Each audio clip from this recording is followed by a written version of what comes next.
کیه که ندونه خان یه دختر به اسم زری خانم داره؟ بابا خان گفت زری حرفایی به من زده که لازمه بدونم تو تاییدش میکنی یا نه. چند وقت قبل تو طویله من تو دیدی که 2 نفر سراغ دختر من اومده باشن، دیدی و افتادی دنبالشون، درسته؟ بعدم پیداشون نکردی و رفتی. حبیب سکوت کرد. حس می‌کردم صدای ضربان قلبم رو میشنوم. دستام میلرزید و خیره شده بودم به دهن حبیب تا حرفی بزنه و بیگناه بودنمو اثبات کنه. سکوت حبیب که طولانی شد، بابا خان با خشم گفت چرا لال شدی جوون؟ حرف بزن دیگه. تو دختر منو تو طویله دیدی؟ تو اون خونه خرابه چی؟ حبیب سرشو بالا گرفت و با صدای خفه‌ای گفت دوستای مهربونم، به کانال داستان‌های عاشقانه با سحر خوش اومدید. اگر تا اینجای داستان رو دوست داشتید ممنون میشم با لایک کردن و سابسکرایب کردن ما رو حمایت کنید و همینطور با زدن زنگوله کنار اون اولین نفری باشید که از داستان‌های منتشر شده کانال با خبر میشید. و حالا ادامه داستان. نه، ندیدم خان. حس کردم جون از تنم رفت. چنگی به دیوار زدم و سعی کردم سر پا بمونم. حبیب کمی جسارت پیدا کرد و گفت من کلاً 1-2 بار دختر شما رو دیدم خان. یکی همون 2 سال اندی قبل سر ماجرای دزدی وقتی آوردینم تو این عمارت. یکی هم همین دیروز که اومده بودم با آقا احمد کار داشتم تو حیاط عمارت دیدمشون. احساس می‌کردم زمین و آسمون دور سرم میچرخن. اشک توی چشمام نشسته بود و از پس حاله اشک هیچ چیزی نمیدیدم. چشمام سیاهی میرفت. همه چیز تموم شده بود. بابا خان دیگه حرفمو باور نمی‌کرد. میونه زنگی که توی گوشم میخورد صدای بابا خانو شنیدم که گفت یعنی دختر من داره دروغ میگه؟ آره. با صدای ضعیفی گفتم من دروغ نمیگم. نامرد، تو که میدونی حرفای من راسته. چی بهت میرسه از مخفی کردنش؟ مگه من چه بدی بهت کردم؟ حبیب انگار نشنیده گرفت حرفمو، رو به بابا خان گفت من نمیدونم دختر شما چی گفته خان. نمیخوامم بدونم. من سرم به زندگی خودمه. دنبال دردسرم نیستم. چند سال قبل صدقه سر گناه نکرده توسط شما مجازات شدم و همه چیمو از دست دادم. برای همینم تا جایی که بتونم از خانواده شما دوری میکنم تا دوباره به دردسر نیفتم. جسارت نباشه خان. من خیلی وقت نیست تونستم زندگیمو جمع جور کنم. دنبال دردسرم نیستم. سرم به کار خودمه. اصلا منو چه به دختر خان. من اگه شاهد همچین ماجرایی بودم اول به خود شما میگفتم. بعدم حق کسی که میخواست به دختر شما دست بزنه رو کف دستش میذاشتم. اختر که از شدت درد و گریه گوشه‌ای نشسته بود و ناله میکرد با شنیدن حرفای حبیب دور برداشت و گفت دیدید گفتم خان، گفتم دخترتون دروغ میگه. به ناحق منو فلک کردید. خدا از باستوبانیش نگذره. بابا خان اشاره‌ای به حبیب کرد و با صدای گرفته‌ای گفت میتونی بری. هر اتفاقی اینجا افتاد و همینجا چال میکنی. نمیخوام احدی از این ماجراها خبردار بشه. باد به گوشم برسونه خبری از این عمارت بیرون رفته، اول از همه به حساب تو میرسم. حبیب سرش انداخت زیر و گفت چشم خان، دهن من قرصه. نگران نباشید. بعدم خداحافظی کرد و بدون اینکه حتی نگاهی به من بندازه با عجله از حیاط خونه بیرون زد. دیگه جونی به تنم نمونده بود. اختر یه سر گریه میکرد و از بابا خان گله میکرد که چرا آخر عمری به همچین حال و روزی انداختتش و هوری مدام زیر گوش بابا خان بعد منو میگفت دیدی خان، دیدی دخترت یه روده یه راست تو شکمش نیست. معلوم نیست این دروغا رو چطور سر هم میکنه. صدقه سر اعتماد بیجایی که بهش داشتید ببین چه به سر زن بیچاره آوردید. الان ما باید خلعتی آماده میکردیم، نه بشینیم به دروغای دخترت گوش بدیم. این دخترم لنگه مادرشه. یادت گفتم تو باغ دیدمش با یه مرد غریبه؟ یادت افتاد به پات که دروغه؟ اون موقع اون زنی که واسط خدای رو زمین بود. حرف منی که 3 تا بچه ازت داشتم و باور نکردی. گفتی گلنسا دروغ نمیگه. گفتی تو از سر حسادت میخوای بهش تهمت بزنی. حالا دیدی آقا، بهتون ثابت شد که این تخم و ترکه کلن این کارن. گرگ زاده گرگ شود آقا. حرف هوریه با فریاد بابا خان نصفه موند.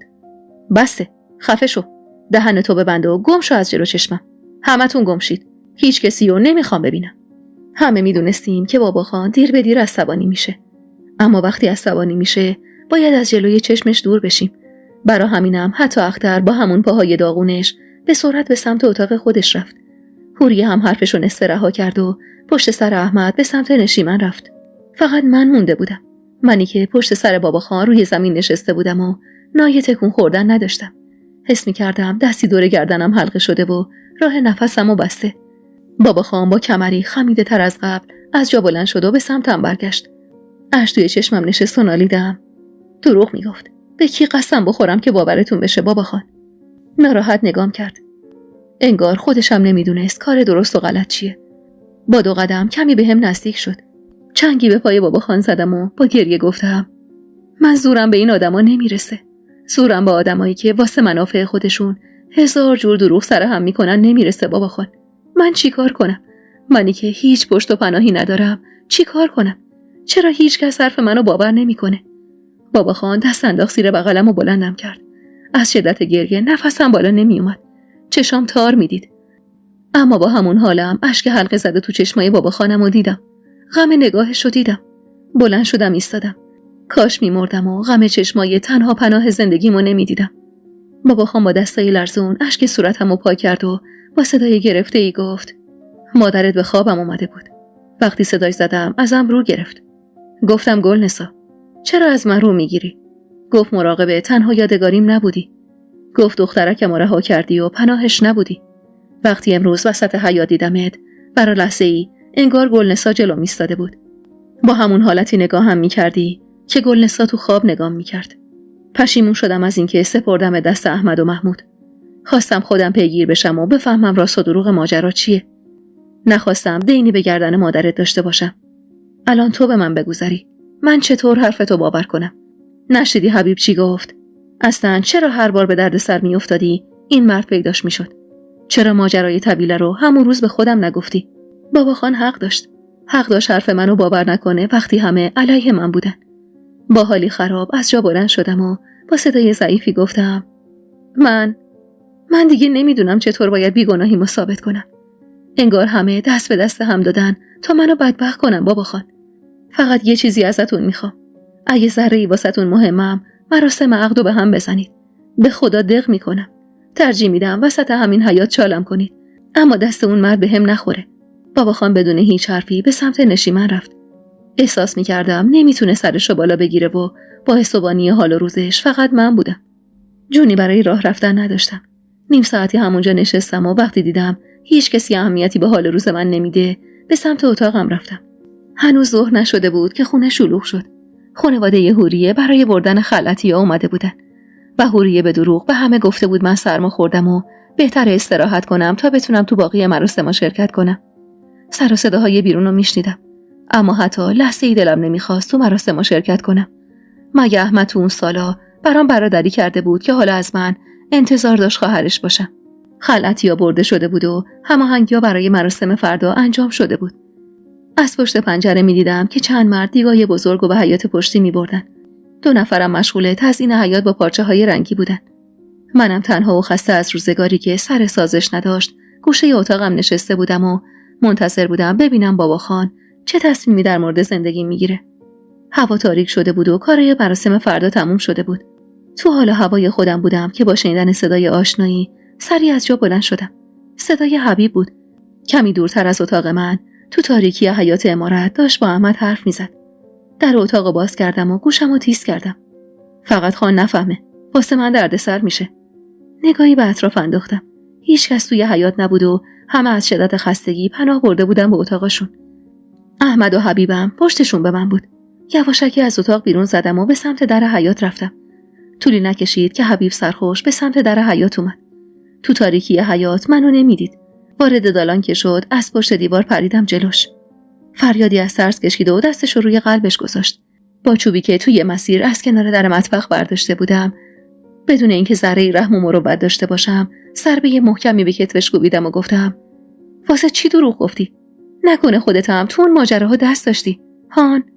صدای احمد که به گوشم رسید سری پشت دیوار قایم شدم. چی شده؟ چرا داد میزنی؟ خوبه بهت گفتم آروم و بی سر و صدا برو. چه خبرته؟ حبیب دستپاچه گفت چیزی نبود آقا. پام پیش خورد. دارم میرم. با حرص نگاش کردم. اگه احمد نمی اومد میدونستم چی کارش کنم. با همون چوب میکوبیدم فرق سرش تا بفهمه عاقبت دروغ گفتن چیه. به محض اینکه احمد دور شد قبل از اینکه حبیب پاشو از خونه بیرون بذاره کمی جرأت به خرج دادم و از پشت دیوار بیرون اومدم. چون اگه دیر میجنبیدم ممکن بود بره و دیگه معلوم نبود کی بتونم ببینمش. آروم گفتم وایسا ببینم. خیلی نامردی. من یه بار تو رو نجات دادم. آبرو تو خریدم. ولی تو چی کار کردی؟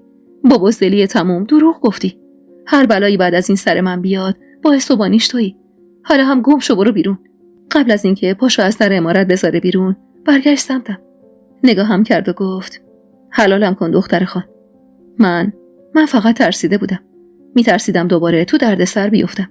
سمسمه کردم تا قیام قیامت حلالت نمیکنم. پشتمو بهش کردم و برگشتم تو اتاقم. اگه حبیب حقیقتو گفته بود شاید همه چیز عوض میشد. فردای اون روز مراسم عروسی احمد بود. از اول صبح خونه شلوغ بود و منم به اجبار لباس مناسبی پوشیده بودم و رفته بودم بیرون بین زنا. سمسمه زنا رو میشنیدم. جرئت نداشتم بلند حرف بزنن، اما حرفاشون به گوشم میرسید. میگفتن عجب دختر وقیحی. بعد اون همه رسوایی حالا واسه خودش جولون میده و کسی کاری بهش نداره. حالا اگه این خطا از دختر رعیت سر زده بود زندش نمیذاشتن. همین خان دستور میداد سرشو گوش تا گوش ببرن. اما انگار خطا واسه خان و خانزاده‌اش آزاده. بی توجه به حرفاشون دنبال اختر بودم. هرچی اطرافو نگاه میکردم نبود که نبود. نزدیک خواهرزاده حوریه شدم و سراغ اختر رو گرفتم. مهین اشاره‌ای به مطبخ کرد و گفت رفت تو مطبخ، کار داشت. با عجله به سمت مطبخ رفتم. اختر پشت به من مشغول جمع کردن ادویه‌ها بود تا برای آشپزا ببره. آهسته در مطبخ رو بستم و با حرص چنگی به موهای اختر زدم. جیغش که بلند شد دستم و جلوی دهنش گذاشتم و با خشم گفتم فقط ببین کجا گیرت بیارم و تلافی بلاهایی که سرم آوردی رو سرت در بیارم. بعد دستم و از روی دهنش برداشتم و محکم هلش دادم سمت دیوار. به دیوار خورد و صدای آخش گم شد تو صدای دست زدن و کل کشیدن زنای بیرون. دلم خنک شد وقتی سرش رو بالا گرفت و صورت غرق خونش رو دیدم. اونقدر ازش کینه به دل داشتم که میتونستم همونجا با دستای خودم خفش کنم. انگشت اشاره‌مو به سمتش گرفتم و با تهدید گفتم دختر نصرالله خان نیستم اگه تو رو رسوا نکنم. دستم به هر کسی نرسه به تو یکی که میرسه. دعا کن اختر، دعا کن گیرم نیافتی، چون روزی که گیر من بیافتی اون روز مرگته.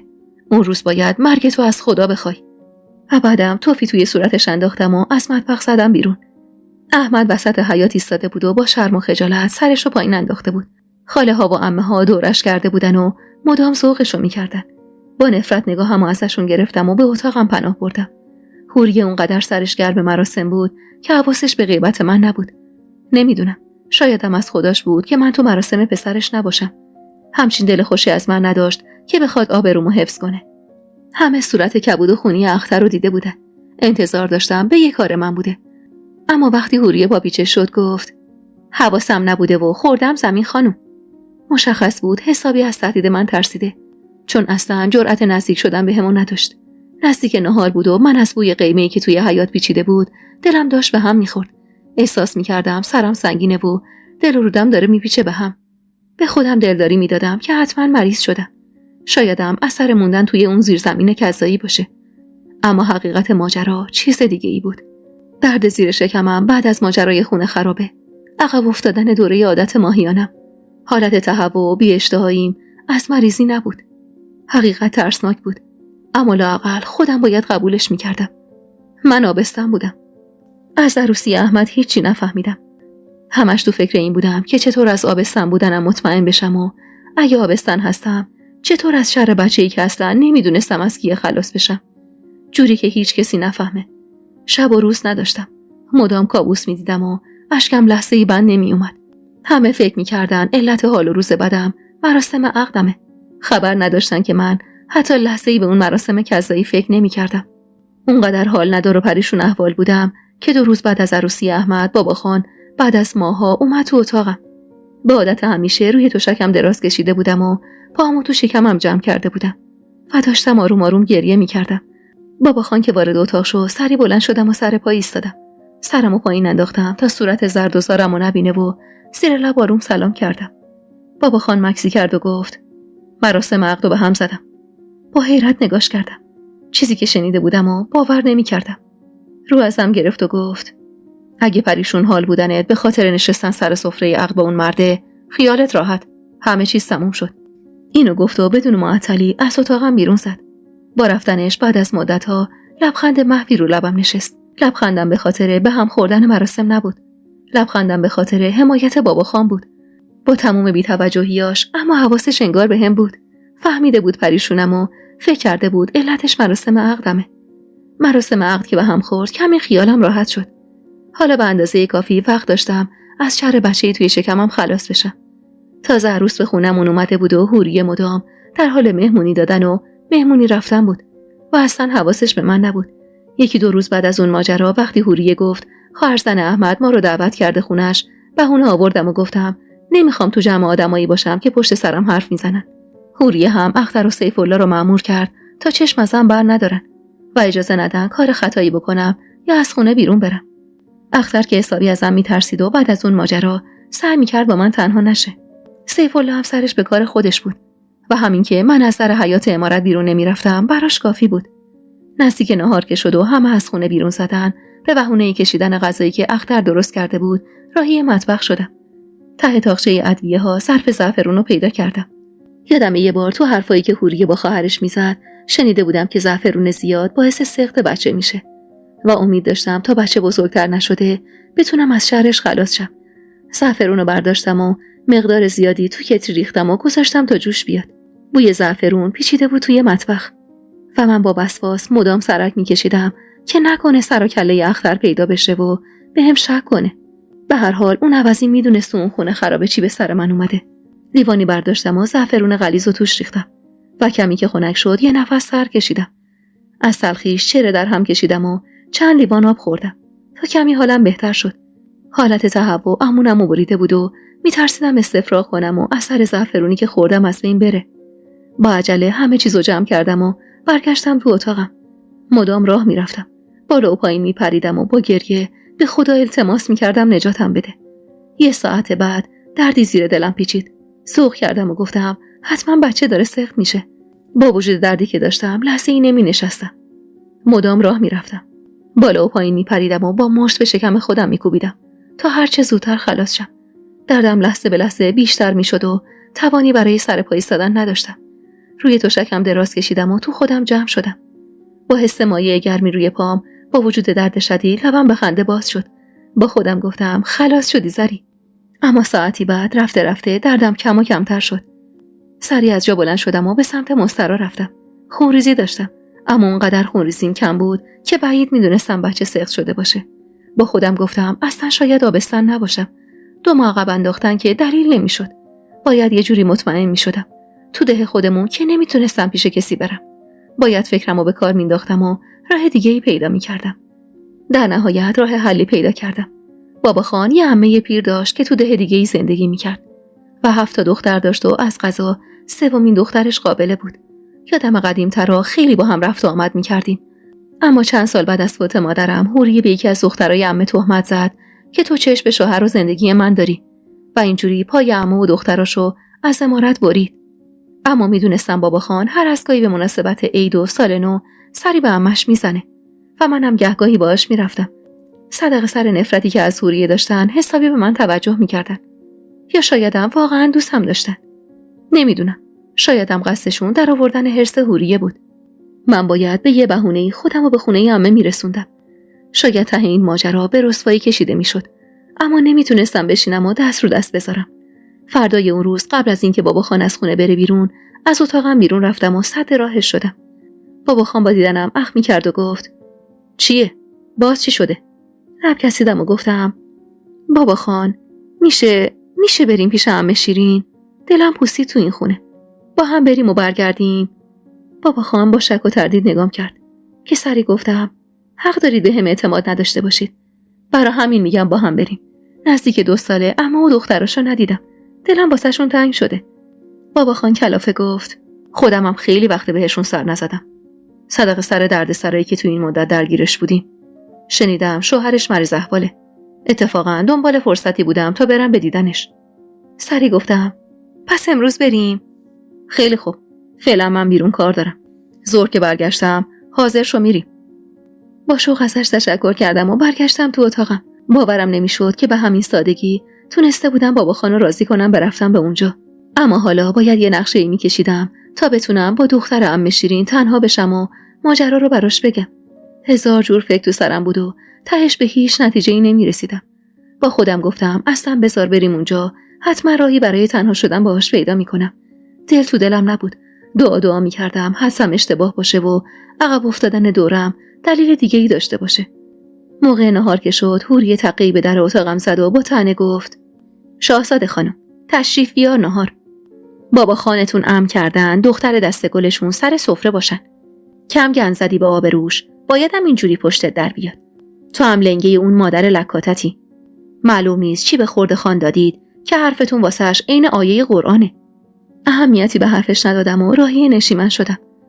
احمد همراه زنش و محمود و میثم کوچکترین برادرم همگی سر سفره بودن. تازه فهمیده بودم بابا خان چرا ازم خواسته برم سر سفره. نمیخواست کسی پی به مشکلات بینمون ببره. کنار زن احمد نشستم و بشقابی که بابا خان واسم پر کرده بود و از دستش گرفتم و زیر لب تشکر کردم. انسی زن احمد پوزخندی زد و جوری که صداش به گوشم برسه گفت: خوبه والا، بعد اون همه رسوایی چطور رود میشه سر سفره بشینی؟ با خشم نگاش کردم. اگه احمد نبود میدونستم چطور حق این زن رو کف دستش بذارم. انسی ابروی بالا انداخت و کمی ازم فاصله گرفت. رفتارش رو نادیده گرفتم. اونقدر درد و غصه تو قلبم بود که حوصله نداشتم جواب این یکی رو بدم. اما اون مشخص بود که دنبال بحث و جدله، چون چند دقیقه بعد دوباره زیر لب گفت: والا ما جرأت نداریم تو ده سرمون رو بالا بگیریم. اما این بار حرفش با صدای جدی بابا خان نصف و نیمه موند. چی شده عروس؟ چرا زیر لب حرف میزنی؟ مشکلی داری؟ بلند بگو همه بشنویم. انسی سری خودش رو جمع جور کرد، اما زبونش رو کوتاه نکرد و با چاپلوسی گفت: چی بگم خان؟ به خدا من اگه حرفی میزنم از سر دلسوزیه. شما خانواده من هستید. دوست ندارم دوست و دشمن پشت سرتون حرف بزنن. بابا خان چشخوره‌ای به احمد رفت و گفت: دوست و دشمن حرف مفت زیاد میزنن. تو هم اگه میخوای تو این خونه موندگار باشی بهتره به اهل این خونه احترام بذاری. الانم اگه غذاتو خوردی میتونی بری تو اتاقت. بشقاب انسیه نصفه بود، اما حرف بابا خان واضح و مشخص بود. برای همین زیر لب عذرخواهی کرد و با قهر و دلخوری از سر سفره بلند شد. احمد خواست همراهش بره که بابا خان مانع شد و گفت: غذاتو بخور احمد، بذار زن تنها باشه و یکم فکر کنه، بلکه یاد بگیره تو موضوعی که بهش مربوط نیست دخالت نکنه.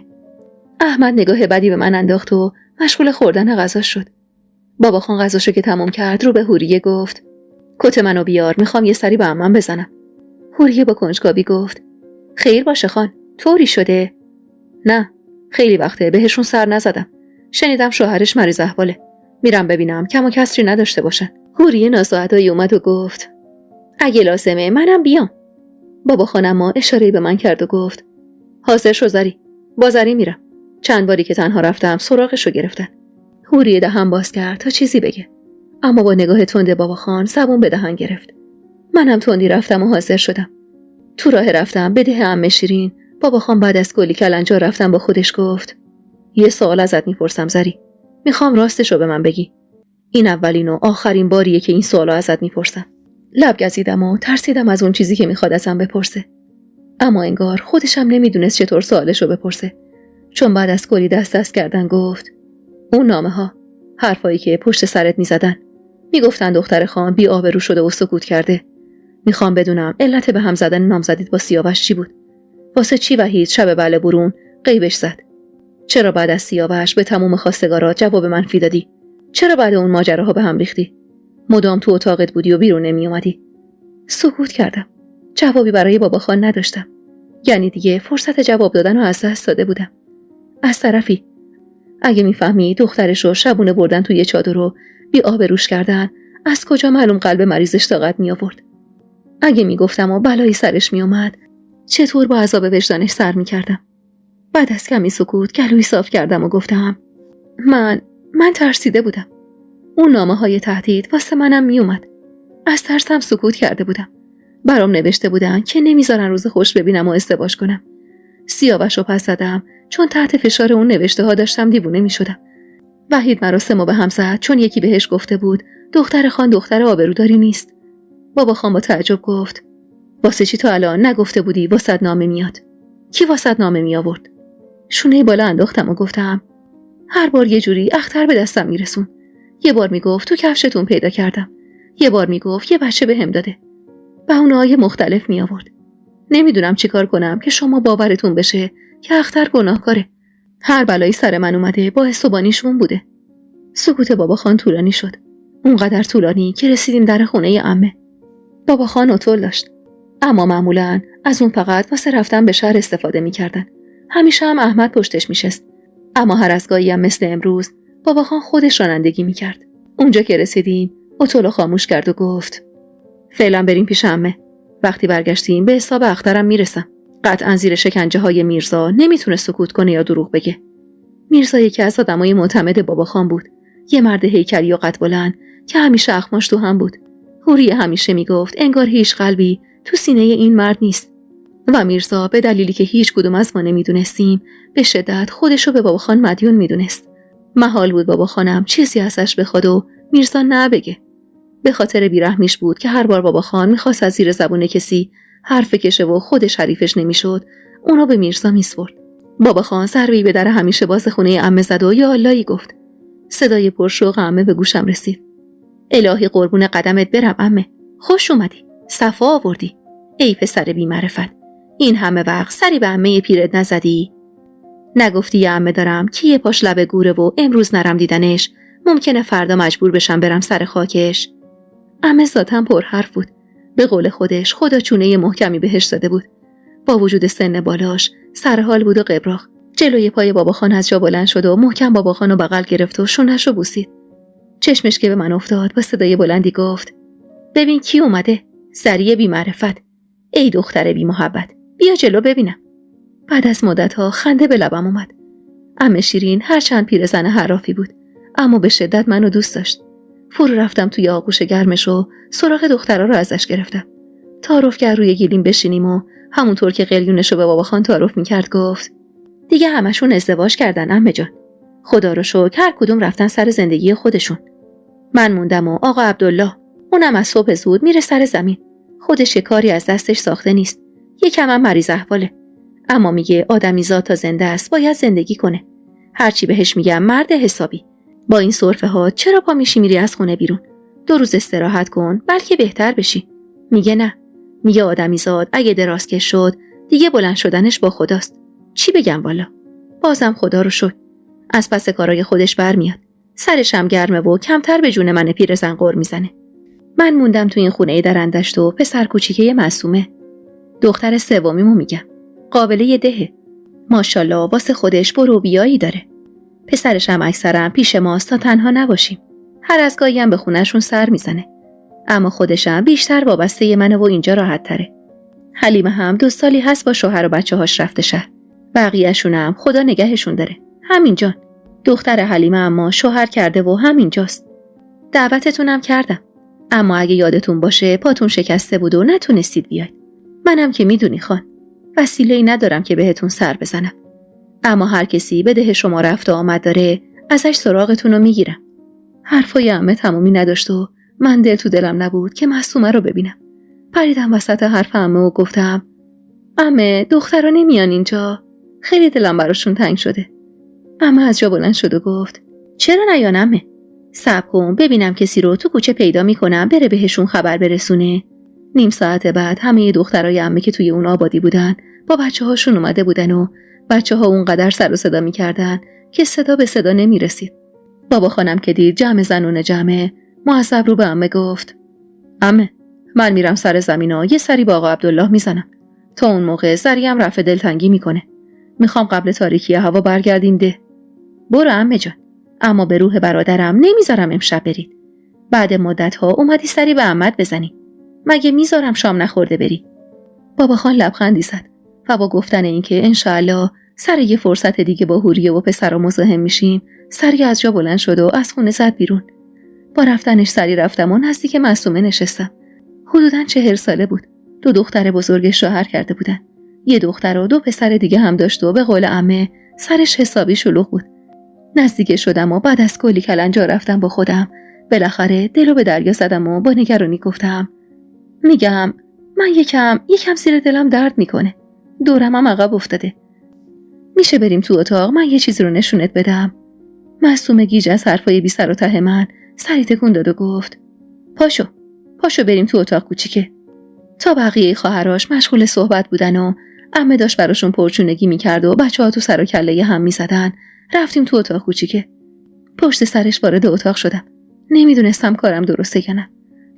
دستی به لباسم کشیدم و گفتم میشه معاینم کنی؟ معصومه با تعجب نگام کرد. یهو نتونستم جلوی خودم رو بگیرم و زدم زیر گریه که گفت سری گریه میکنی چرا؟ چی شده؟ این چه حال روزیه؟ دویدم سمت در اتاق و چفتشو زدم تا کسی یه دفعه وارد نشه. دراز کشیدم رو زمین و با التماس گفتم تو رو خدا منو معاینه کن. بهم بگو آبستن هستم یا نه. معصومه که معلوم بود حسابی گیج شده دستی به شکمم کشید. نبضمو گرفت و دوباره دست روی شکمم گذاشت و با تعجب گفت مگه تو ازدواج کردی دختر؟ خان میدونه 2 ماه حامله‌ای. دستمو جلوی دهنم گذاشتم تا صدای گریم بالا نره. معصومه هول کرده بود و نمیدونست باید چی کار کنه. فقط میگفت نشون شده ای؟ این بچه از نامزدته؟ یه حرفی بزن دختر. داری منو دق میدی. زبونم بند اومده بود. چی میگفتم؟ کی حقیقتو باور میکرد؟ با گریه مختصری از ماجرا رو گفتم. معصومه با شک و تردید نگام کرد و گفت یعنی چی؟ مگه میشه؟ از وسط ده بردن تو هیچ کس نفهمید؟ چطور به کسی نگفتی؟ همون موقع میگفتی شاید پیداش میکردن. گفتم تهدیدم کردن. با جون بابا خانم. با تفنگ به پا شلیک کردن و گفتن سری بعد جنازه‌شو برام میفرستن. ترسیده بودم. جز بابا خانم کسی رو نداشتم. اگه از دستش میدادم چی کار میتونستم بکنم؟ معصومه هاج و واج مونده بود. انگار نمیدونست چی بگه و چه کار کنه. سری لباسمو مرتب کردم و زمزمه کردم تو رو خدا یه راهی جلو پام بذار. اگه کسی بفهمه من بیچاره میشم. منو میکشن. کی باورش میشه؟ من حتی خودمم نمیدونم پدر این بچه کیه. التماست میکنم. تو قابلی، بلدی. من هیچ کسی رو ندارم که به دادم برسه. معصومه خودش رو عقب کشید و با صدای ضعیفی گفت نه، من نمیتونم تو این گناه شریک بشم. دستمو به خون آلوده نمیکنم. چنگی به لباسش زدم و گفتم گناه اصلی کمک نکردن به من بیگناهه. فکر کردی آقام بفهمه چی کار میکنه؟ منو این بچه رو زنده چال میکنه. اون وقت دستت به خون 2 نفر آلوده میشه. تازه بابا خانم دق میکنه و میمیره. اون وقت دستت به خون 3 نفر آلوده میشه. هنوز حرفم تموم نشده بود که تقی به در خورد و صدای عمه به گوشم رسید. سری خودم رو جمع جور کردم و به بهونه مرتب کردن لباسم پشتم رو به در کردم تا صورت خیس از اشکم رو نبینه.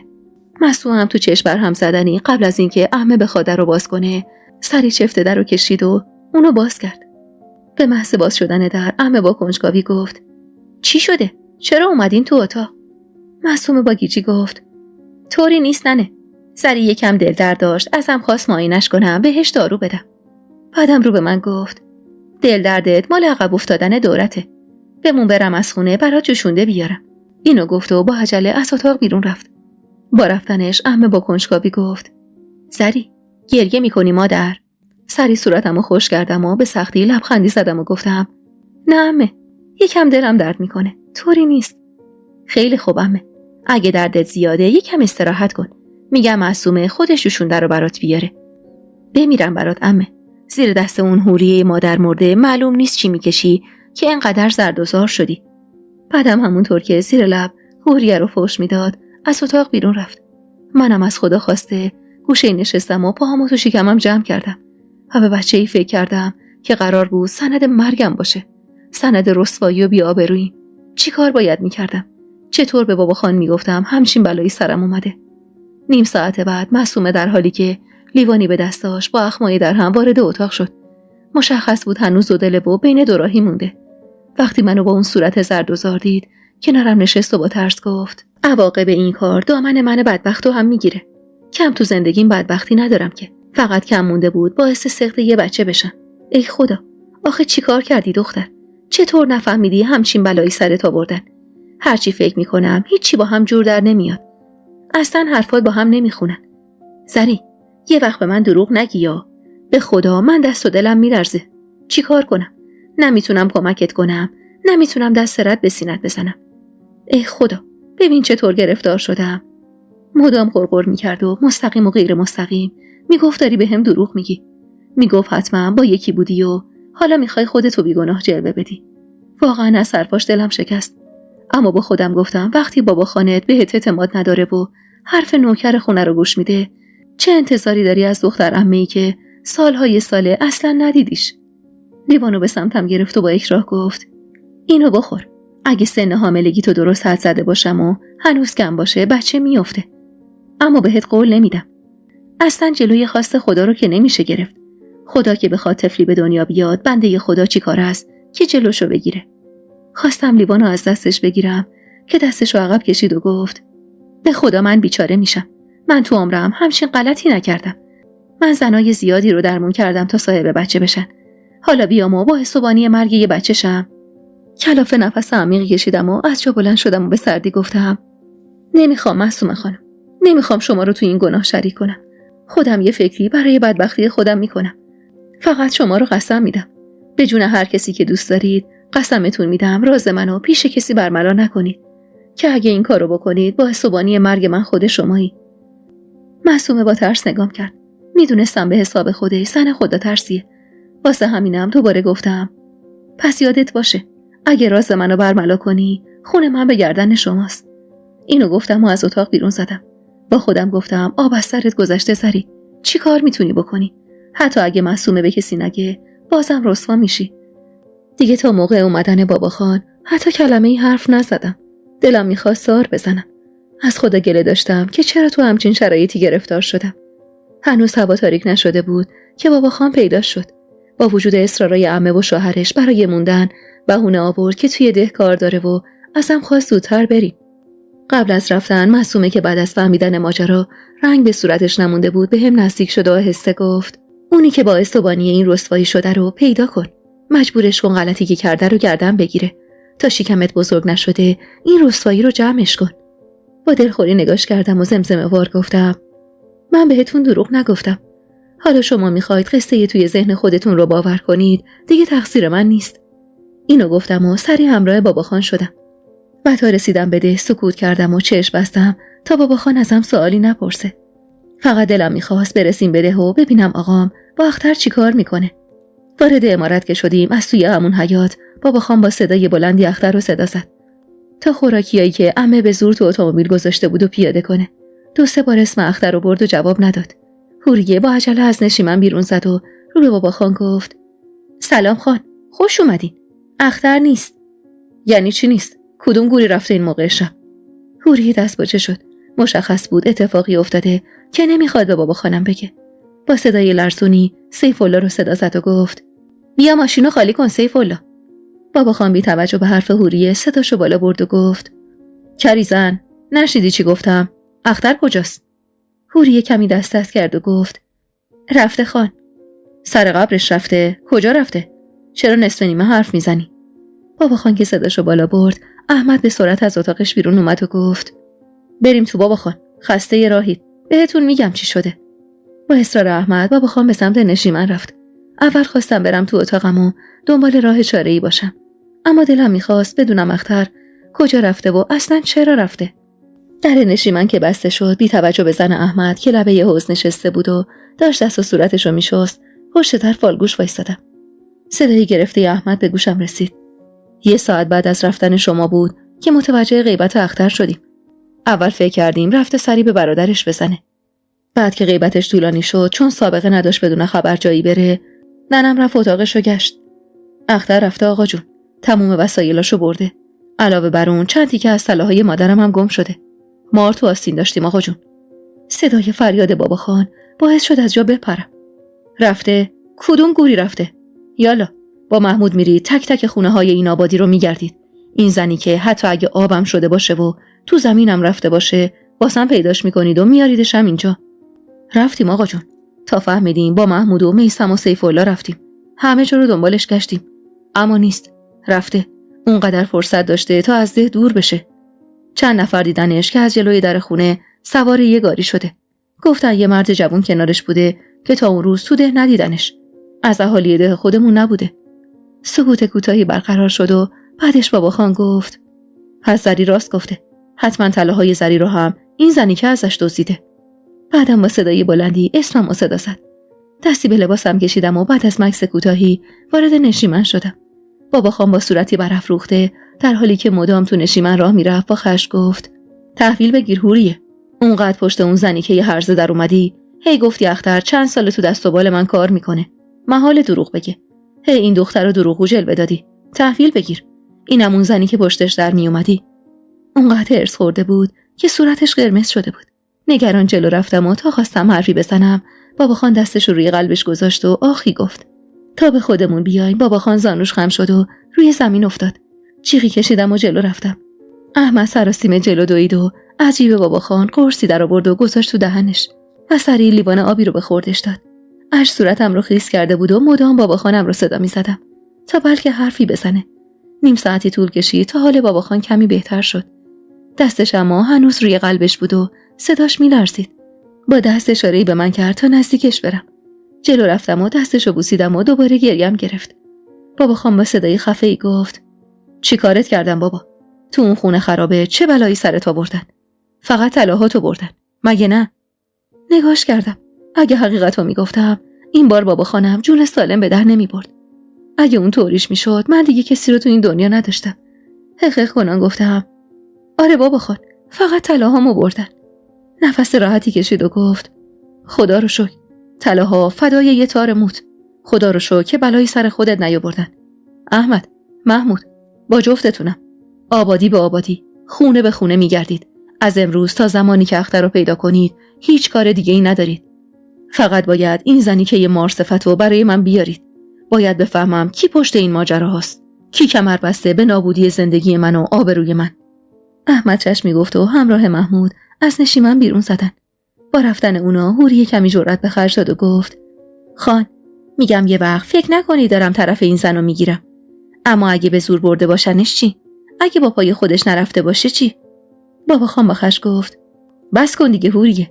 میخوای هر جوری که شده زری رو مقصر جلوه بدی؟ چطور به زور بردنش؟ اونم تو روز روشن وسط آبادی. چطور از خونه بردنش؟ نمیتونست فریاد بزنه، نمیتونست کمک بخواد. مگه اهل ده و اهل این عمارت مرده بودن که اونو به زور ببرن؟ با شنیدن حرفای بابا خان لرز به جونم افتاد. اگه من ماجرای دزدیده شدنم رو براش میگفتم بابا خان باور نمیکرد. به قول خودش مگه نمیتونستم فریاد بزنم و کمک بخوام؟ به هر حال اختر فرار کرده بود و برادرام نتونسته بودن پیداش کنن. احمد میگفت خونه ای نبوده که نگشته باشیم و محمود میگفت کسی نمونده که سراغ اختر رو ازش نگرفته باشیم. یه هفته طول کشید تا بابا خان بالاخره قبول کرد که اختر رفته و پیدا کردنش شاید محال ترین کار ممکن باشه. منم توی اون مدت همش تو فکر راهی بودم تا از شر اون بچه خلاص شم. چندین و چند بار دیگه هم دم کرده یه زعفرون و بابونه خورده بودم، اما هیچ تأثیری روم نداشت. انگار این بچه میخواست منو بی‌آبرو کنه. اونقدر استرس داشتم که چند کیلو وزن کم کرده بودم و سنگینی نگاه نگران بابا خانو همیشه حس میکردم. همش کابوس میدیدم که شکمم بزرگ شده و تو ده رسوا شدم. گاهی تو خوابم مردم منو با سنگ میزدن، گاهی هم طفلمو زنده زنده داخل گور میخوابوندن و من مدام وحشت اینو داشتم که کابوسام به حقیقت بپیونده. اوایل تابستون بود که یه روز فکری به سرم زد. داشتم از پله‌های پشت بوم پایین میومدم که برای لحظه‌ای پام پیچ خورد و نزدیک بود بیفتم که به کمک دیوار خودمو نگه داشتم. خیره شدم به یه نقطه و با خودم فکر کردم اگه از اون پله‌ها زمین بخورم قطعاً بچم میفته. بعدم میتونستم بگم پام پیچ خورده، کسی هم شک نمیکرد. اگرم میافتادم رو خونریزی تهش میگفتم دورم شده. بچه بودم و نمیدونستم درد و خونریزی بعد از سقط چقدر زیاده. فرصتو از دست ندادم. اون موقع ها تابستون که میشد همه میرفتیم رو پشت بوم میخوابیدیم. اون شبم به عادت همیشه باید میرفتم بالا. قبل از همه من رفتم. تردید داشتم تو عملی کردن تصمیمم و اصلا ترس اینو نداشتم که دست و پام بشکنه یا اون بچه سقط نشه. پله های پشت بوم رو ایوون خونه بود و از سطح زمین فاصله داشت. اگه از اون پله ها میافتادم محال بود بچم بمونه. 6 تا پله بالا رفته بودم که نگاهی به اطرافم انداختم. حوریه و برادرام هنوز تو نشیمن بودن و صدای رادیوی بابا خان از اتاقش به گوشم میرسید. چند تا نفس عمیق کشیدم. چشم بستم و یه پامو گذاشتم پله بالا و پای دومو بین زمین و هوا رها کردم و تو کسری از ثانیه با صدای بدی زمین خوردم و جیغم به هوا رفت. افتاده بودم روی زمین و تمام بدنم درد میکرد. بابت دردی که زیر دلم پیچیده بود خوشحال بودم. با خودم گفتم تموم شد. این بار دیگه بچه سقط میشه و از بی‌آبرویی نجات پیدا میکنم. طولی نکشید که همه بالای سرم جمع شدن. حوریه غرغر کنان گفت: دختره یه دست و پا چلفتی. معلوم هست چه غلطی میکنی؟ بابا خان تشری بهش زد و رو به احمد گفت چرا ایستادی نگاه میکنی؟ کمکش کن بلند شه. زری خوبی بابا، جایت نشکسته؟ لبخندی زدم و گفتم نه بابا جان، خوبم، بد نیستم. دستمو به زمین گرفتم و با کمک احمد و زنش از جا بلند شدم. بابا خان به جدیت گفت محمود برو طبیبو خبر کن، حتما تنش داغه، وگرنه مگه میشه از بالا بیفته و طوریش نشه. تمام بدنم کوفته بود و حس میکردم آرنجم داره از جا در میاد. اما با فکر کردم به اینکه از شر اون بچه خلاص شدم دردم آروم میگرفت. بابا خان که اسم طبیبو آورد سری گفتم طوری نیست بابا خان، یکم پام درد میکنه، استراحت کنم خوب میشم. حوریه دنباله حرفمو گرفت و گفت این موقع شب چرا باید طبیبو زابرا کنی؟ بعدم داره راست راه میره، نترس، طوریش نیست خان. اگه دردش صبح بیشتر شد میگم سیف‌الله بره طبیبو بیاره. الانم خودم میرم براش یه زرده تخم مرغ و زردچوبه آماده میکنم، میارم میزنم به پاش. بعدم زیر بازومو گرفت و با کمک زن احمد به سمت اتاقم رفتیم. زن احمد چشم دیدنمو نداشت، اما جلوی بابا خان جرئت نداشت حرفی بزنه. وارد اتاق که شدیم حوریه با حرص گفت فقط دردسر درست کن، کجا درد میکنه؟ همزمان با حرفش حس کردم درد عجیبی تو کمرم پیچید. آخی از درد گفتم و سانوم خم شد. حس کردم دامنم خیس شد. برای اینکه حوریه به چیزی شک نکنه گفتم فکر کنم دورم شروع شده. حوریه با تعجب نگاهی به دامنم انداخت و گفت کل دامنت خیس خونه. درد تو کل بدنم پیچید. حوریه با شک و تردید گفت این خونه عادته؟ زن احمد پوزخندی زد و گفت نه والا، کیو دیدی موقع دوره انقدر خونریزی داشته باشه؟ من جای شما باشم یه قابله خبر میکنم. با وحشت نگاش کردم. شونه‌ای بالا انداخت و از اتاق بیرون رفت. با رفتنش حوریه سری دامنم و بالا زد. سعی کردم خودم رو عقب بکشم و مانع این کارش بشم، اما حریفش نشدم. صدای وحشت زده‌اش لرز به جونم انداخت. این چه وضعیه؟ گریم گرفته بود. حقیق کنان گفتم دورم شروع شده، چون افتادم خونریزیم شدید شد. حوریه با قیس گفت سری منو خر فرض کردی؟ گن زدی به همه جا. برو پارچه بذار تا همه چیو به گن نکشیدی. دردم اونقدر زیاد بود که نمیتونستم قدم از قدم بردارم. انگار تب داشته باشم، میسوختم. تمام بدنم میلرزید و از ترس داشتم پس میافتادم. حوریه محکم تکونم داد و گفت چرا خفه خون گرفتی زری؟ این خون ریزی نکنه، خدایا خودت رحم کن، بی آبرو میشیم. بعد منو ول کرد و سراسیمه بیرون رفت. درد تو کل بدنم پیچیده بود. از طرفی کل پاهام خیس خون بود و حالم داشت به هم میخورد. به سختی پارچه‌ای برداشتم و لباسمو عوض کردم، اما هیچی جلوی خونریزی رو نمیگرفت. از طرف دیگه دردم لحظه به لحظه شدیدتر میشد. زیر دل و کمرم به حدی درد میکرد که حس میکردم کمرم شکسته. چنگی به زمین زدم و دستمو جلوی دهنم گذاشتم تا مانع بالا رفتن صدام بشم. فقط به امید اینکه دارم از شر اون بچه خلاص میشم دردمو تحمل میکردم. از درد مشت به زمین میکوبیدم و لبمو گاز میگرفتم تا صدای نالم بیرون نره. از خدا گله داشتم، از خدایی که دستمو رها کرده بود و منو تنها گذاشته بود. برای من به اندازه سالی گذشت وقتی حوریه در اتاقو باز کرد و با پیرزنی وارد اتاق شد. بازوی پیرزنو گرفت و کشیدش داخل و زمزمه کرد اول از همه بهت بگم هرچی اینجا دیدی همینجا چال میکنی، وگرنه نیست و نابودت میکنم. پیرزن با دلخوری گفت خانم جان، من کی راز شما رو برملا کردم که بار دومم باشه؟ وحشت زده گفتم این زن کیه؟ اومده چیکار؟ حوریه با خشم گفت تو خفه، دهنتو ببند ببینم چه گندی بالا آوردی. از شدت ترس تمام بدنم میلرزید. زن با اشاره حوریه به سمتم اومد. خواست دامنمو بالا بزنه که مانع شدم و گفتم چی کار میکنی؟ جیغ میزنم همه بریزن سرتون، دست از سرم بردارید. حوریه بازومو گرفت و گفت داد بزن، هوار بکش، بذار بابا خانت بیاد و دختر عزیز کرده‌شو ببینه. یالا زینب معاینش کن ببین چه مرگشه، واسه چی اینقدر خون ریزی داره. زن دامنمو بالا زد، دستی به شکمم کشید و کمی بعد با گیجی گفت خانم جان من. زبونش انگار بند اومده بود، اما با تشر حوریه بالاخره زبون باز کرد و گفت زری خانم حامل است، افتاده به خونریزی. اگه همینجوری ادامه پیدا کنه تا صبح بچه میفته، ولی دردش خیلی بده، حتی از درد زایمانم بدتره. با این خونریزی که من دیدم یه بلایی سر خودش نیاد. دیگه چیزی نمیشنیدم، فقط چهره وحشت زده حوریه جلو چشمم بود. حوریه‌ای که میدونستم از خداش منو جلوی بابا خانم بی آبرو کنه. چیکار کنم خانم جان؟ با این خونریزی ممکنه خودشم از دست بره. جونی نداره بیچاره. حوریه زبونش بند اومده بود. چند دقیقه طول کشید تا به خودش اومد و با صدای لرزونی گفت: حامل است.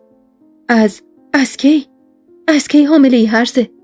چنگی به موام زد و با صدایی که تلاش میکرد بالا نره گفت: چه غلطی کردی زری؟ چی کار کردی با آبروی ما؟ با کی بودی؟ وای خدایا، بی حیثیت شدیم. این دیگه حرف مردم نیست ننه مرده. این شکم بالا اومدته. آبرو برا پسرام نمیمونه. گرگم شدت گرفت. زینب با احتیاط گفت: دووم نمیاره خانم. با این خونریزی خودشم از بین میره. حوریه با قیس گفت: به درک، بذار بمیره و این رسوایی رو با خودش تو گور ببره. بمیره تا آبروی ما حفظ بشه، تا پسرام بتونن سر بلند کنن تو این آبادی. بعد از تموم شدن حرفاش 2 ضربه محکم به کتفم کوبید و گفت: نمیره هم داداشاش زنده چالش میکنن. باید بی غیرت باشن که ببینن و سکوت کنن تا خواهرشون تخم حرومش رو به دنیا بیاره. هرچند خودشم معلوم نیست تخم و ترکه ای کیه. زینب از جا بلند شد و گفت: پس با اجازهتون خانم جان من برم. اگه کاری داشتید هر زمانی بود بیاید در خونم. حوریه بازوشو گرفت و با جدیت گفت: از این امارت کلامی حرف بیرون بره فاتحه‌تو بخون. فهمیدی؟ میدونی که سر این موضوع شوخی ندارم. زینب که از تو چشماش وحشت و ترس رو میخوندم گفت: چشم خانم جان، من لال میشم، کور و کر میشم اصلا. منو چه به خبر بردن از خونه خان؟ تا دم در که رفت دوباره به سمت حوریه برگشت و گفت: فقط فردا روز منو بازخواست نکنی تا خانم جان. من بهتون گفتم با این حجم از خونریزی این دختر دووم نمیاره. لاجونه، رنگ به صورت نداره. حرفاش انگار ترس به جونم انداخته بود. دردم به کنار. حس ضعف عجیبی کل بدنمو گرفته بود و حتی توان حرف زدن نداشتم. حوریه با تردید گفت: چی کارش کنم پس؟ کاش با مادرت سقط شده بودی دختر. این قدم خون به جیگر ما نمی کردی. با کی بودی؟ با کدوم بی پدری بودی؟ این تخم حرومو کی تو شکمت کاشته؟ زبونم تو دهنم خشک شده بود و نمیتونستم تکونش بدم. جرأت حرف زدن نداشتم. چی میگفتم؟ میگفتم خودمم نمیدونم پدر این بچه کیه. آخه کی باور میکرد حرفمو؟ زینب جلو اومد و گفت: یه دارو براش میارم دردشو کمتر کنه. واسه شگر بیارید. خیلی کم تفتش بدید تا خونی باشه. بدید بخوره. منم بهش دارو میدم. امشب رد کنه سختیش تمومه. هیچ کس نمیفهمه خانم. هنوز بچه کوچیکه. راحت سخت میشه. سختیش فقط امشبه. منم میرم دارو رو میارم و پیشش میمونم. حوریه با گیجی گفت: باید به آقاش بگم. فردا روز بلایی سرش بیاد یقه من بدبختو میگیرن. دیگه نمیگه هرز بازی دختر خودش کارو به اینجا کشونده. پاشو گرفتم و با گریه گفتم: تو رو خدا، تو رو جون هر کسی که دوست داری به بابا خانم نگو. به خدا من تقصیری ندارم. آقام بفهمه دق میکنه. تو میدونی قلبش مریضه. بفهمه دووم نمیاره. حوریه با خشم گفت: دهنتو ببند. چطور روت میشه هنوز حرف بزنی؟ هر کی جای تو بود از شرم میمرد. میفهمی؟ زینب با احتیاط گفت: خانم جان، بذارید امشب بگذره، کسی نمیفهمه. اما حرفش با صدای تقیی که به در خورد نصفه موند. صدای نگران بابا خانم رو که شنیدم حس کردم جون از تنم رفت. حوریه، زری، چه خبر اونجا؟ این سر و صداها واسه چیه؟ حوریه به سختی آب دهنشو قورت داد و با صدای لرزونی گفت: طوری نیست خان. زری، یعنی یه مسئله زنونه است. شما برو بخواب. من امشب پیش زری میمونم تا خیال شما هم راحت باشه. بابا خان خواست در اتاقو باز کنه که حوریه مانع شد و سری گفت: لطفاً نیا داخل خان. زری لباس درست تنش نیست. گفتم که طوری نیست. اما بابا خان با نگرانی گفت: زری، حالت خوبه بابا؟ با صدای لرزونی گفتم: خوبم بابا خان. شما برید بخوابید. خیال بابا خان که راحت شد از اتاقم دور شد. حوریه 2 دستی کوبید فرق سرم و با حرص گفت: خاک بر سرت که لیاقت محبت پدرت رو نداری. مرد بیچاره آخر صدقه سر هرز بازیای تو سکته میکنه. چی کارت کنم الان؟ چه گلی به سرت بگیرم؟ زینب میونه حرفش اومد و آهسته گفت: خانم جان، هرس نخورید. درست میشه. همین 6 ماه قبل یکی از دخترای روستای بالا معلوم نشد از کی حامل است. ننش اومد دنبالم. قسمم داد دخترشو نجات بدم. بیچاره بچه سال بود. خدا از سر تقصیرات همه بگذره. میگفتن کار دامادشون بوده. مادر عین ابر بهار گریه میکرد. میگفت دخترم هنوز بچه است. تا اسمش سر زبونا نیفتاده شر این بچه رو از سرش کم کن. دختره همش 13 سالش بود. دارو دادم به صبح نکشیده بچهش افتاد. خودش هم چند روزی استراحت کرد و حالش خوب شد. خودشون نذاشتن گنده ماجرا در بیاد. شما هم جای مادر این دختر. هرچی شده گذشته. خطایی کرده. بچگی کرده. شاید گولش زدن اصلا. به خاطر آبروی خانه و پسرای خودتونم که شده نباید بذارید حرفی از این ماجرا تو ذهن مردم بپیچه. حوری دستش رو روی سرش گذاشت و همونجا نشست. زینبم به بهونه آوردن دارو تندی از اتاق بیرون زد. عجیب بود، اما درد و خونریزیم لحظه به لحظه کم و کمتر میشد. با خودم گفتم حتما بچه افتاده. زینب میگفت تو این سن حاملگی که من دارم بچه فقط یه لخته خونه. منم که کلی خون از دست داده بودم. وقتی که برگشت با گریه گفتم زینب خانم دردم خیلی کم شده. فکر کنم بچه‌م افتاد. حوریه با حرص و دستی کوبید تو سرم و گفت چقدر تو وقیحی، چقدر رود زیاده. جای اینکه از خجالت بمیری با افتخار از هنرت میگی. زینب سری به سمتم اومد. دامنمو بالا زد و مشغول معاینم شد و کمی بعد با تعجب گفت خونریزیت خیلی کم شده. اما بچه هنوز سقط نشده. حوریه افتاد به گریه و گفت بیچاره میشیم. آبرومون میره. الهی پیش مرگ پسران بشی. میترسم بعد از شنیدن این خبر سکته کنن. یه کاری بکن زینب. هر جور شده این بچه رو بکش پایین. زینب لب گزید و کمی عقب رفت. کمی دست کرد و با دلهره گفت خانم جان من بهش دارو میدم. ولی حرفش با صدای ضربه‌ای که به در خورد نصفه موند. حوریه از عمد چفت در اتاقو زده بود تا کسی نیاد تو. اما کسی تلاش میکرد در رو باز کنه. حوریه دستپاچه جلو دوید و گفت کیه؟ چی کار داری؟ صدای آروم زن احمد به گوشم رسید. باز کنید مادر جون. من از همه چی خبر دارم. حوریه چنگی به دامنش زد و فوش زشتی نثارم کرد و گفت جلوی عروسم مگه میتونم دیگه سرمو بالا بگیرم؟ ای بمیری زری راحت شم از دستت. بعدم چفت در رو باز کرد. با نفرت به زن احمد که دست به سینه با لبخندی به لب داشت نگام میکرد خیره شدم. کمی جلو اومد و گفت سقط نشد.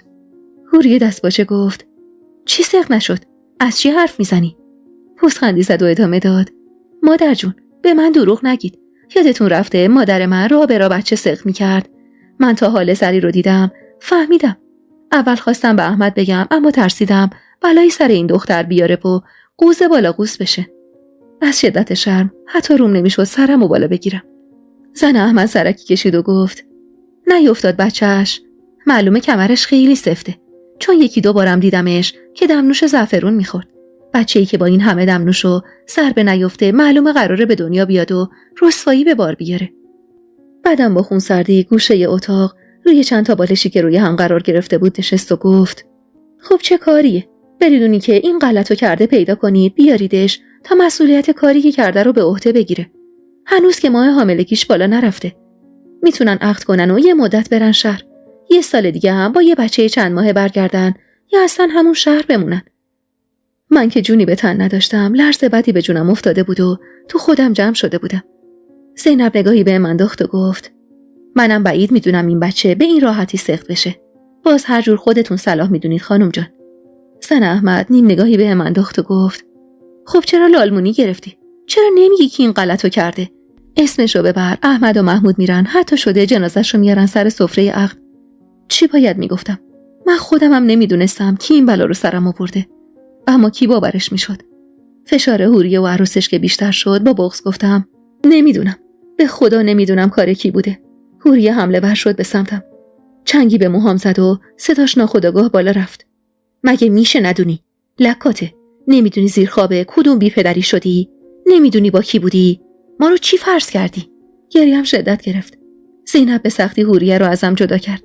حوریه نفس میزد و کل بدنش میلرزید و با حرص و تهدید گفت بدبخت تازه روز خوشته. فکر کردی بابا خانه تو برادرات بفهمن چی کارت میکنن؟ سرتو میبرن. میفهمی؟ همون خان بابایی که همه جا پشتت بوده باد به گوشش برسونه شکم دخترش داره بالا میاد اولین نفر خودش چاقو رو میذاره بیخ گلوت. حرف بزن. بگو کار کدوم حروم لقمه ای بوده. بعد دوباره نزدیکم شد و گفت من پشتت میستم. نمیذارم بلایی سرت بیارن. تو فقط بگو کی بوده. یه اسم بگو. خودم میگم احمد بره یقش رو بگیره و بیارتش سر سفره عقد. من چشم دیدن تو ندارم سری. اما به مرگتم راضی نیستم. به زور بوده، جایی گیرت انداخته. باشه، تو فقط بگو کی بوده، اسمشو بگو. گرگم اونقدر زیاد شده بود که راه نفسمو گرفته بود. حوری خسته و کلافه از سکوت من از جا بلند شد و گفت برید، تنهاش بذارید. زینب، دیگه تکرار نکنم حرفی از این عمارت بره بیرون از چشم تو میبینم. بعدم نگاه تندی به زن احمد انداخت و گفت تو هم جلوی زبون تو بگیر. هر وقت خودم صلاح بدونم به احمد و محمود میگم. شونه بالا انداخت و گفت به من چه اصلا مادر جان؟ من فقط خواستم کمک کنم تا این رسوایی آبروی شوهرمو نبره. بعدم غرغر کنان از اتاق بیرون رفت. زینبم از جا بلند شد و گفت این دختر جون به تن نداره خانم، یکم تقویتش کنید، جون بگیره بتونه سقط کنه. حوری سری تکون داد و تا دم در همراه زینب رفت و دوباره برگشت تو اتاق. چند دقیقه تو سکوت نگاهم کرد و گفت بشین خوب فکراتو بکن زری، ببین چی به صلاحته، ببین سکوت کردن چیزی رو درست میکنه. زری، بی حیثیت میشیم، مردم هزار جور حرف پشتمون میزنن. فکر کردی بفهمن دختر خان بدون ازدواج شکمش بالا اومده چی میشه؟ چرا سکوت کردی؟ از چی میترسی؟ تهدیدت کرده؟ نزدیکم شد و آهسته گفت دل خوشی ازت ندارم، اما نمیذارم بلایی سرت بیارن. خودم میرم با پسره و خانواده‌اش حرف میزنم، مجبورشون میکنم بدون سر و صدا بیا نقدت کنن. بعد عقدم میفرستمت بری شهر. اصلا نمیذارم کسی بفهمه حامله‌ای. فقط بگو کی بوده. با چشمای خیس از اشک نگاش کردم و گفتم اگه بگم نمیدونم باور میکنید؟ نفس عمیقی کشید و با حرص گفت نمیدونی با کدوم بیشرفی بودی؟ ای خدا از رو زمین ورد داره. بعدم همونطور که نفرینم میکرد ناامید از اتاق بیرون زد. درو که بست با صدای بلندی زدم زیر گریه. چی کار باید میکردم؟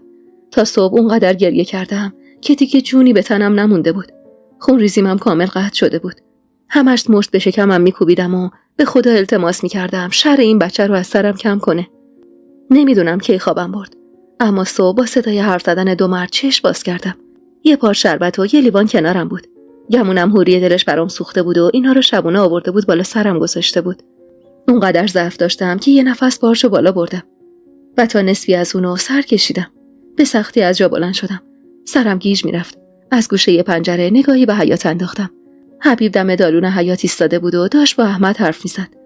برای لحظاتی انگار عقلمو از دست داده باشم، فکر احمقانه‌ای به سرم زد. میتونستم ماجرا رو به گردن حبیب بندازم. میتونستم به همه بگم کار حبیب بوده. از تصمیمی که گرفته بودم ضربان قلبم بالا رفته بود و کف دستام خیس عرق شده بود. این بچه به این راحتی سقط نمیشد و منم کسی رو سراغ نداشتم که این بچه رو بندازم گردنش. حبیب شاید تنها کسی بود که میشد این بچه رو گردنش انداخت، چون تو تمام ماجراهایی که به سر من اومده بود رد پایی از اونم بود. این کارم قطعاً خودخواهی بود، قطعاً ظلم بود، ولی راهی نداشتم. یعنی هیچ راهی برای نجات خودم از این مخمسه به ذهنم نمیرسید. اصلا تقصیر خود حبیب بود. اگه اون روز به بابا خان راستش رو میگفت، الان من تو این مخمسه گیر نیافتاده بودم و برای نجات خودم به اون چنگ نمینداختم. احمد که از پله‌های ایوون بالا رفت معطل نکردم و با وجود ضعف شدید سری از اتاق بیرون زدم. کسی تو حیاط نبود. حبیب داشت از خونه بیرون میرفت که آهسته صداش زدم. خودم هم نمیدونستم میخوام چی کار کنم و چی بهش بگم. فقط میخواستم ببینم حاضر میشه کمکم کنه یا نه. میخواستم تو تاریکی تیری بندازم، شاید گرفت. حبیب که به سمتم برگشت معطل نکردم و اشاره کردم بیاد پشت دیوار اتاقک سیف الله. خودم هم به اون سمت رفتم. با حیرت نزدیکم شد و گفت دختر خان، این چه حال و روزیه؟ تو چرا روز به روز ضعیف‌تر میشی؟ بی معطلی گفتم با دروغی که تو گفتی باعث شدی به درد سر بدی بیفتم. الان فقط خودت میتونی نجاتم بدی. ترسو تو چشماش دیدم و لب باز کرد. به کی قسمت بدم دست از سرم برداری دختر خان؟ بابا، من اصلا کاری به کار تو ندارم. تو مدام سر راه من سبز میشی و واسم درد سر درست میکنی. اشک نشست توی چشمامو گفتم این بار نجاتم ندی، شک نکن 4 روز دیگه جنازم میفته وسط حیاط همین عمارت.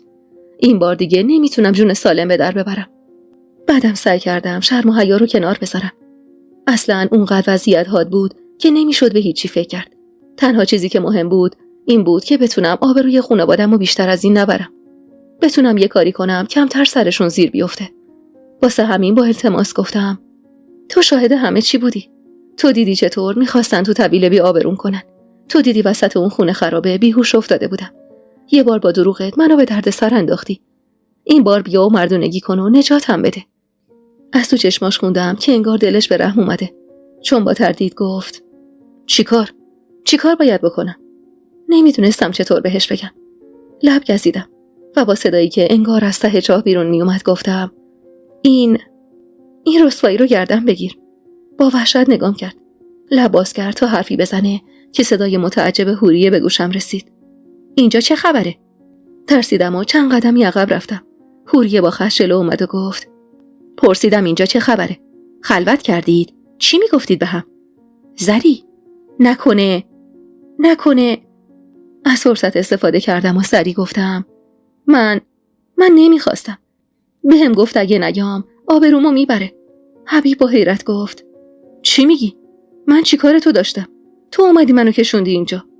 حوریه چوب کنار اتاقک سیف الله رو برداشت و سر به این سار حبیب کرد و گفت پس کار تو حروم لقمه بوده؟ آره؟ خجالت نمیکشی دختر خانو بی سیرت کردی، یه بچه تو شکمش کاشتی، حالا هم میخوای از زیر کاری که کردی در بری؟ تو دیگه چقدر وقیحی؟ چپ و راستم تو عمارت میبینمت، با چه روی میای و میری؟ حبیب کم مونده بود از تعجب پس بیفته. زبونش نمیچرخید حرفی بزنه. رنگش به شدت پریده بود. دلم به حالش سوخته بود، اما راهی نداشتم. با گریه گفتم گردن نمیگیره حوریه. اصلاً واسه همین بود که من نخواستم اسمشو ببرم، واسه اینکه میدونستم منکر میشه. شما بگید من چی کار کنم؟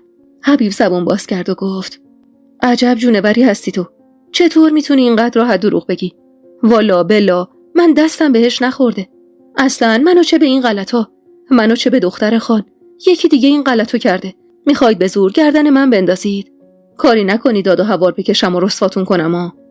حوریه صداشو آورد پایین و گفت پای غلطی که کردی بمون، نمیذارم هیچ کس بفهمه. فردا شب بیا خواستگاری این دختر، خودم خان و برادراشو راضی میکنم. آخر همین هفته خطبه عقدو بخونید و برید شهر. خان اونجا خونه داره، یه سالی همونجا بمونی تا آب و از آسیاب بیفته. حبیب که از شدت خشم رگ گردنش بیرون زده بود و چشماشو خون گرفته بود گفت کدوم آب؟ کدوم آسیاب؟ کیف و حالش رو یکی دیگه کرده، درد سرش رو میخواید بندازید گردن من؟